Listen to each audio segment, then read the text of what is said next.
కిట్టయ్య గారు మీరా? ఆవును అమ్ముతున్నారంటే. అదిగో ఆవు అదే. డబ్బులు ఇచ్చారా?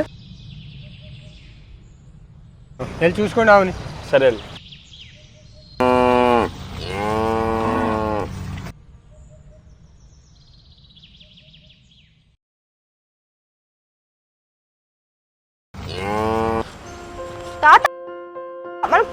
అమ్మేస్తావా? అవునరా, అది ఉట్టిపోయి ఛానల్ అయింది. ఎందుకు దాన్ని తిండి దండగా, అందుకే అమ్మేసాను. తాతకి ఎలాగైనా బుద్ధి చెప్పాలి. ఏంట్రా?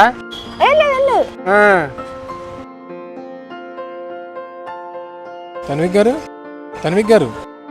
రండి రండి, డబ్బులు తెచ్చానండి. ఏంట్రా డబ్బులు ఏంటి? ఎవరైనా మనకి పాలిచ్చావండి, నువ్వు అమ్మేసావుగా. నువ్వు కూడా ముసలైపోయావు, అందుకే నేను నమ్మేశాను. ఇదిగో ఈయనే మా తాత, తీసుకెళ్ళండి. రండి. దాని జీవితాంతం పాలిచ్చి మనల్ని పోషించింది.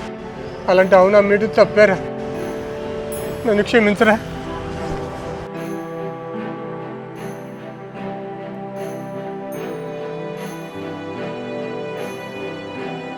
మా తాత చేసిన తప్పును మీరు ఎవ్వరూ చేయకండి. మన కోసం కష్టపడే మూగ జీవాలను అందరం కాపాడుకుందాం.